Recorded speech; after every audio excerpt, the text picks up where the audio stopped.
Good morning students.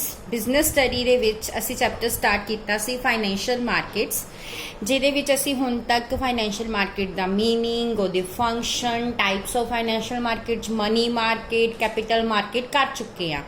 अज असी करना है types of capital market. Capital market दियां स्टूडेंट्स दो टाइप्स हुंदियां आ, primary market and secondary market. सब तो पहला प्राइमरी मार्केट। प्राइमरी मार्केट नूं न्यू इशू मार्केट भी कहते हैं।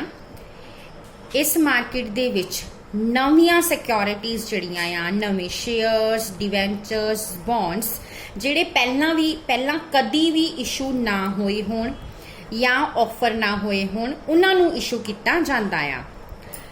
नवीं कंपनीज ते ऑलरेडी एग्जिस्टिंग कंपनीज जिहड़ियां हैगियां आ, ਉਹ न्यू इशू मार्केट दे विचों शेयर्स रेज कर सकदियां आ। न्यू इशू मार्केट दा मेन पर्पस की हैगा आ कि जिहड़े फंड्स आ उन्हां नूं ट्रांसफर करना विलिंग इन्वेस्टर्स तो एंटरप्रेन्योर्स नूं, ताकि एंटरप्रेन्योर्स अपने नवे कारपोरेट एंटरप्राइजेस सैटअप कर सकन या एक्सपेंशन कर सकन, डाइवर्सिफिकेशन कर सकन, ग्रोथ या मॉडर्नाइजेशन कर सकन। कारपोरेट एंटरप्राइजेस नूं हैल्प करन तो इलावा न्यू इशू मार्केट जिहड़ी आ इंडिविजुअल्स दी सेविंग्स नूं चैनलाइज भी करदी आ होर इन्वेस्टमेंट्स दे विच। सो न्यू इशू मार्केट दे विच लॉन्ग टर्म इन्वेस्टमेंट जिस तरह की equity shares, debentures, bonds, preference shares ते अदर इनोवेटिव इंस्ट्रूमेंट्स भी आ जाते हैं। हुण नैक्सट आ रोल। प्राइमरी मार्केट का रोल की हैगा आ। सब तो पहला ये चैनलाइज करती है सेविंग्स नूं लॉन्ग टर्म इन्वेस्टमेंट लई। सैकेंड, सेविंग्स डिफरेंट सैक्टर्स नूं अलोकेट कीतियां जांदियां आ। थर्ड, इस security they knew issues they which deal करदी आ। फोर्थ, ये एज अ लिंक काम करदी आ किहदे विच जिन्हां कोल सरप्लस मनी आ ते जिन्हां नूं उस मनी दी प्रोडक्टिव यूजेस लई जरूरत आ। फिफ्थ की आ कि सेविंग्स नूं कंट्री दी इकनॉमिक डिवेलपमेंट लई यूज किया जाता है। सिक्स की आ कि ये लॉन्ग टर्म इंस्ट्रूमेंट्स चाहे इक्विटी आ चाहे डेट आ उहदे नाल डील करती आ। सैवंथ की आ लॉन्ग टर्म इन्वेस्टमेंट्स का पैटर्न जिहड़ा वो प्राइमरी मार्केट द्वारा डिसाइड किया जाता है। ते उस तो बाद की आ कि ये बहुत सारे इंटरमीडिएरीज दियां सर्विसेज नूं यूज करती आ सेविंग्स नूं प्रकर करन दे लई। एंड नाइन्थ की आ कि कॉरपोरेट ते अदर इन्वेस्टर्स नूं कैपिटल अक्वायर करन दे विच, न्यू यूनिट्स सैटअप करन दे विच या एक्सपेंशन पर्पज लई हैल्प करदी आ। उस तो बाद मैथड्स, किहड़े मैथड्स यूज किए जाते आ प्राइमरी मार्केट दे विच सिक्योरिटीज़ नूं इशू करन दे लई। सब तो पहला हैगा पब्लिक इशू थ्रू प्रोस्पैक्टस। जिहड़ी भी कंपनी फंड्स रेज करना चाहती है पब्लिक दे कोलों, वो एक प्रोस्पैक्टस इशू करती आ जिहदे विच सबसक्राइबर्स नूं इनवाइट किया जाता है ऑफर देने दे लई। सो जिहड़े भी इन्वेस्टर्स उस इशू नूं सबसक्राइब करना चाहते हैं, मतलब उस कंपनी दे उन्हां शेयर्स नूं खरीदना चाहते आ, उस प्रोस्पैक्टस दे नाल लगे प्रेसक्राइब्ड फॉर्म नूं फिल करते आ ते नाल जो भी एप्लीकेशन मनी डिमांडेड हुंदी आ वो डेजिग्नेटेड बैंक नूं पे करते आ। प्रोस्पैक्टस दे विच कंपनी दे बारे, उहदे बिजनेस दी नेचर दे बारे, उहदे प्रोजैक्ट्स दे बारे, बैकग्राउंड बारे, प्रमोटर्स दे एक्सपीरियंसिस बारे ते किस पर्पज लई फंड रेज किए जा रहे ने, कंपनी की पास्ट फाइनैशियल परफॉर्मेंस आ, इहदे बारे डिटेल दे विच इन्फॉर्मेशन दित्ती हुंदी आ। सो ये डिटेल्ड इन्फॉर्मेशन जिहड़ी आ इन्वेस्टर्स नूं हैल्प करदी आ डिसीजन लैण दे विच कि उन्हां ने उस पर्टिकुलर इशू नूं सबसक्राइब करना है या नहीं करना। सो कंपनी जिहड़ी हैगी आ क्योंकि उन्हें पब्लिक तक पहुँचना हुंदा आ, सो उन्होंने बहुत सारे इंटरमीडिएरीज दियां सर्विसेज की जरूरत हुंदी आ, जिद्दां कि ब्रोकर हो गए, अंडरराइटर हो गए, बैंकर्स हो गए। उस तो बाद सैकेंड आ ऑफर फॉर सेल। इस मैथड दे विच कंपनीज जिहड़ियां ने वो अपने शेयर्स सैल करदियां इंटरमीडिएरीज नूं, जो कि इन टर्न सैल करदे आ पब्लिक नूं। ब्रोकर जिहड़े हैगे आ वो कंपनी दे कोलों एक स्पैसीफिक प्राइस ते शेयर्स परचेज कर लेंदे आ। उस तो बाद कंपनी का काम खत्म हो जाता भी किस तरह शेयर्स सैल करने आ, ठीक है। उस तो बाद ब्रोकर ही उन्होंने शेयर्स नू अगे पब्लिक नू हायर प्राइसिस ते सैल करते आ ते उस सेल दे विचों प्रॉफिट अर्न करते आ। उस तो बाद प्राइवेट प्लेसमेंट। प्राइवेट प्लेसमेंट दे विच जिहड़ा इंटरमीडिएरी हैगा आ ਉਹ नवीं सिक्योरिटीज़ जड़ियां हैगियां उन्हां दा एंटायर लॉट में सारा लॉट ही परचेज कर लैंदा आ एक फिक्स प्राइस ते। उस तो बाद वो सैल करदा आ सिलैक्टेड परसनस नू हायर प्राइसिस ते। सो सिक्योरिटीज़ जड़ियां हैगियां आ वो कॉमन इन्वेस्टर्स नू ऑफर नहीं कीतियां जांदियां बल्कि सिलैक्टेड क्लाइंट्स नू उन्हां दी सेल कीती जांदी आ। ब्रोकर ते फाइनांस कंपनी जिहड़ी आ कंपनी दे कोलों एक एग्रीड प्राइस ते शेयर्स या डिवेंचर खरीददी आ ते बाद विच उन्हां नू प्राइवेट इंस्टीट्यूशनस नू सैल करदी आ, जिस तरह इंश्योरेंस कंपनीज हो गई, इन्वेस्टमेंट ट्रस्ट हो गए या अदर पार्टीज हो गई। कोई भी प्रस्पेक्टस भी इशू नहीं किया जाता ते शेयर्स जिहड़े ने प्राइवेटली प्लेस किए जाते आ। इस मैथड नू जिहड़ा हैगा आ प्रैफर किया जाता आ क्योंकि इहदे विच कॉस्ट जिहड़ी आ वो घट पैंदी आ ते कंपनी दी बॉदरेशन भी घट हुंदी आ। उस तो बाद राइट इशू।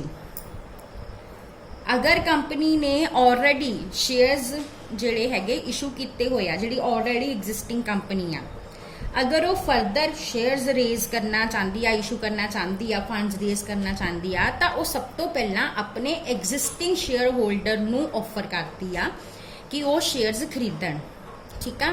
ये शेयर्स ऑफर किए जाते हैं उस प्रपोर्शन जिस प्रपोर्शन च उन्होंने शेयर होल्डर्स को ऑलरेडी शेयर्स होंगे आ, ठीक है। जिस तरह मान लो कि कंपनी दे ऑलरेडी 5 लाख शेयर इशू किए हुए आ तो कंपनी फर्दर अगर 1 lakh share as a right issue करना चाहती आ तो कंपनी 5:1 की रेशो च शेयर इशू करूगी, मतलब जिहदे कोल 5 शेयर होणगे ਉਹਦੇ ਕੋਲ राइट होएगा कि वह कंपनी का 1 शेयर खरीद सकता है तो जिहदे कोल 10 होणगे ਉਹਨੂੰ 2 शेयर राइट खरीदण दा राइट होगा, जिहदे कोल 15 होणगे ਉਹਨੂੰ 3 शेयर खरीदण दा राइट होगा।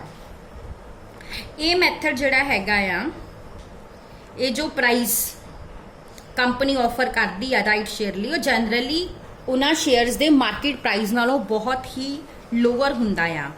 सो जिहड़ा भी राइट होल्डर हुंदा उन्होंने वो शेयर खरीदण दे विच बहुत ही ज़्यादा बेनिफिट हुंदा आ ते राइट होल्डर चाहे अगर वो खुद शेयर्स नहीं लेना चाहता तो वो अपना राइट किसी होर नूं बेच भी सकता आ। सो ये लीस्ट एक्सपेंसिव मैथड आ शेयर कैपिटल रेज करन दा, ठीक है। बट इस प्रोसैस दे विच लिमिटेड परसनस ही कनैक्टेड हुंदे आ। उस तो बाद हैगी आ EIPOs।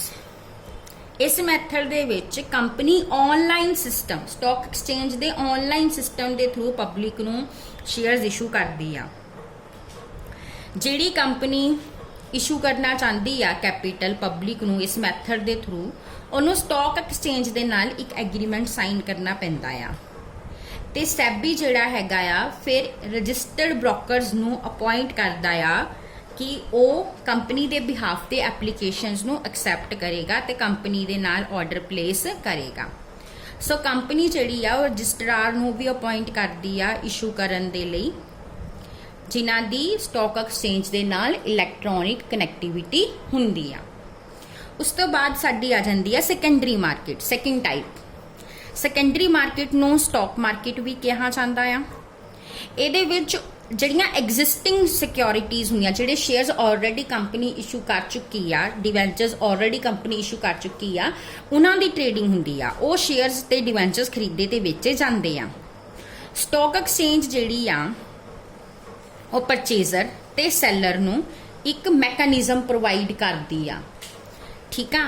जिद्दां कि हुण मान लो अगर तुसी किसी कंपनी के शेयर खरीदे हुए आ ते जिन्नी देर तक कंपनी बंद नहीं हुंदी कंपनी ने तुहानूं वो पैसे नहीं वापस करने हुंदे, बट स्टॉक एक्सचेंज के थ्रू तुसी अपने शेयर किसी होर परसन नूं वेच सकदे हो, ठीक है। सो स्टॉक एक्सचेंज तुहानूं हैल्प कर रही है कि तुहाडी जिहड़ी एग्जिस्टिंग शेयर होल्डिंग है तुसी किसी नूं सैल कर सकदे हो।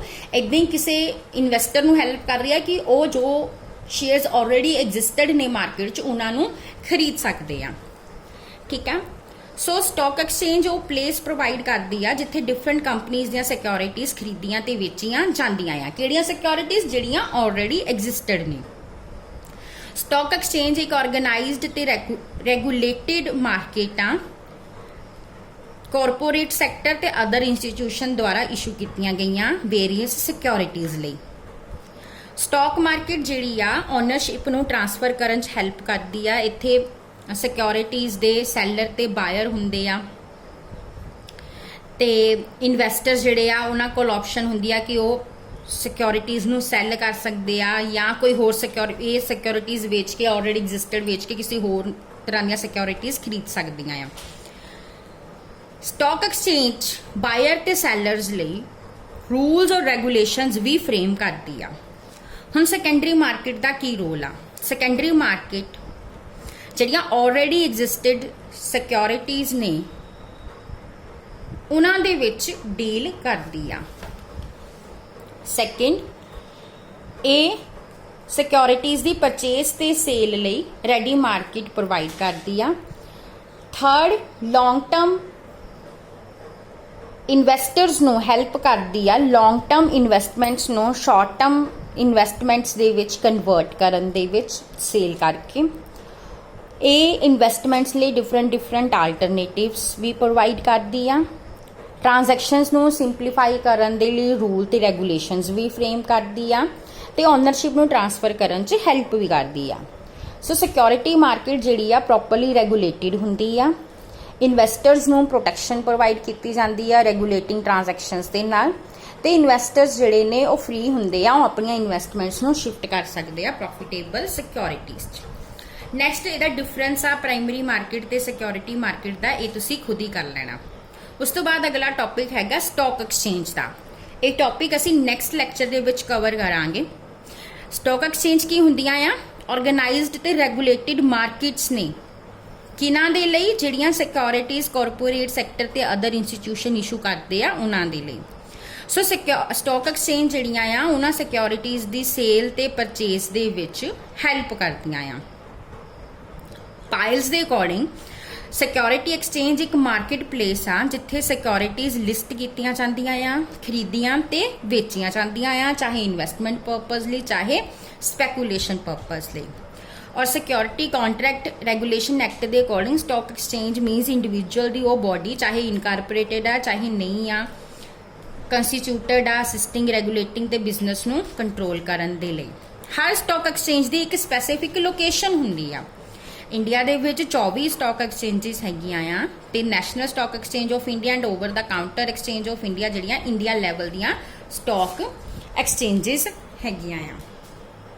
ਹੁਣ ਇਸ ਤੋਂ ਬਾਅਦ ਇਹਨਾਂ ਦੀਆਂ ਕੀ ਕਰੈਕਟਰਿਸਟਿਕਸ ਆ, ਇਹਨਾਂ ਦੇ ਕੀ ਫੰਕਸ਼ਨਸ ਆ, ਠੀਕ ਆ, ਤੋਂ ਕਿਹੜੇ ਆਪਰੇਟਰਸ ਨੇ ਜਿਹੜੇ ਟ੍ਰੇਡ ਕਰਦੇ ਨੇ, ਅਸੀਂ ਆਪਣੇ ਨੈਕਸਟ ਲੈਕਚਰ 'ਚ ਕਵਰ ਕਰਾਂਗੇ। Thank you.